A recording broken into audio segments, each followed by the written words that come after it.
నా పేరు మూలి వెంగయ్య. ఏపీ రైతు సంఘం జిల్లా ప్రధాన కార్యదర్శిగా పనిచేస్తున్నాం. ఈరోజు రాష్ట్రం మొత్తం మీద కూడా అప్పలరాజు పైన పెట్టిన పీడీ యాక్ట్ను రద్దు చేయాలనే రకంలో అన్ని కలెక్టర్ ఆఫీసుల దగ్గర ధర్నా చేసే దాంట్లో భాగంగానే నెల్లూరు జిల్లా దగ్గర కలెక్టర్ ఆఫీస్ దగ్గర ధర్నా చేసి ఇప్పుడే కలెక్టర్ గారికి మెమోరాండం ఇవ్వడం కూడా జరిగింది. ఆ మెమోరాండం యొక్క ప్రధానమైన ఉద్దేశం ఏంటంటే అనకాపల్లి జిల్లాలో రైతు సంఘం కార్యదర్శిగా ఉన్న అప్పలరాజు గారిని పీడీ యాక్ట్ కింద పోయిన నెల డిసెంబర్ నెల 24వ తేదీన అరెస్ట్ చేసి విశాఖపట్నం సెంట్రల్ జైల్లో బంధించి ఉన్నారు. కానీ అది చాలా దుర్మార్గమైంది. అప్పలరాజు ఏమి ప్రజాద్రోహం నేరం చేసిందనేది ఈ సందర్భంగా మేము అడుగుతున్నాం. ఇప్పుడు నెల్లూరు జిల్లాలోనే పెంచిలైను చంపిన గుండాలపైన గంజాయి దానిపైన వాళ్ళపైన పెట్టాలి పీడీ యాక్ట్. అదే రకంలో ప్రకృతి వనరులన్నింటినీ కొలగొట్టేవాళ్ళపైన పీడీ యాక్ట్ పెట్టాలా. అదే రకంలో వేల కోట్లు ప్రజా ఆస్తులను దుర్వినియోగం చేసిన వాళ్ళపైన పీడీ యాక్ట్ పెట్టాలా. అటువంటి వాళ్ళపైన పెట్టకుండా అప్పలరాజు గారు మత్స్యకారులకు వాళ్ళ హక్కుల కోసము, రైతాంగ హక్కుల కోసము 2013 భూసేకరణ చట్టాన్ని అమలు జరపమని ప్రజానీకానికి అనేక రకాలుగా అండగా నిలబడిన అప్పలరాజు గారి పైన 19 కేసులు పెట్టి ఇన్ని కేసులు ఉన్నాయి కాబట్టి మేము ఇతని పైన పీడీ యాక్ట్ పెడతా ఉన్నారు. అతని పైన కేసులన్నీ కూడా అన్ని మామూలుగా స్టేషన్లో బెయిల్బుల్ కేసులన్నీ ఇప్పటికే చాలా కేసులు కొట్టివేయడం జరిగింది.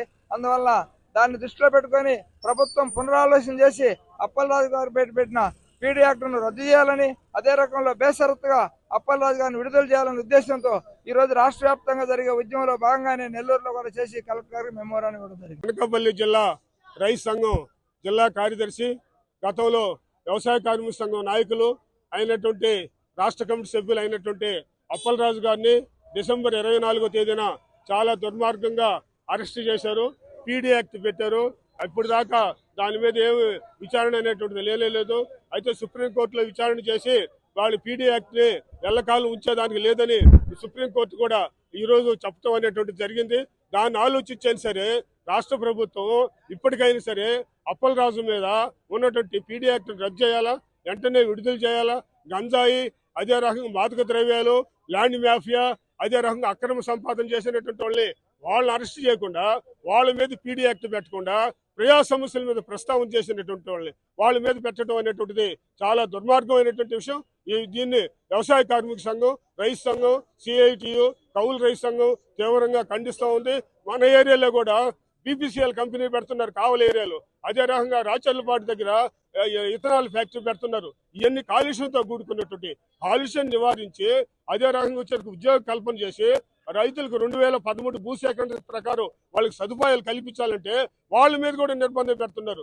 ఇది చాలా దుర్మార్గమైనటువంటి రాష్ట్ర ప్రభుత్వం. వాళ్ళకి సదుపాయాలు కల్పించాలా. ఓ కుంటిదో గుడ్డుదో 2013 భూసేకరణ చట్టం చేశారు, దాన్ని అమలు జరిపేదానికి రావటం లేదు. ఇది ఎంతవరకు న్యాయం? అందుకని ఇప్పటికైనా సరే రాష్ట్ర ప్రభుత్వం పునరాలోచించుకొని అప్పలరాజు గారి మీద పెట్టినటువంటి పీడీ యాక్ట్ రద్దు చేయాలా. అదే రకంగా వచ్చేసరికి 2013 భూసేకరణ చట్టం ప్రకారం అన్ని ఆ వసతులు కల్పించి చేయాలా. నిరుద్యోగ సమస్యను పరిష్కరించాలా. అదే రకంగా నీటి కాలుష్యాన్ని పోగొట్టాలా, భూమి కాలుష్యాన్ని పోగొట్టాలా, గాలి కాలుష్యాన్ని పోగొట్టాలా. ఆ రకంగా చేస్తేనే ఈరోజు 2013 వాళ్ళకి మార్కెట్ రేటు కన్నా 3 రెట్లు అదనంగా ఇవ్వాల్సినటువంటి ఉంది.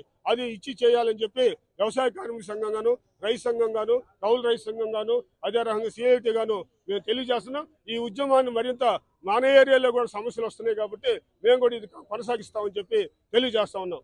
చరిత్ర సృష్టించినోడు ఇప్పుడు ఆ చరిత్రని తిరగరాయబోతున్నాడు. అబద్ధాల గోడల్ని బద్దలు కొట్టి నిజాలను రాగా మీ ముందుంచబోతున్నాడు. నిజమైన వార్తల కోసం వెంటనే డౌన్లోడ్ చేసుకోండి రా యాప్ని.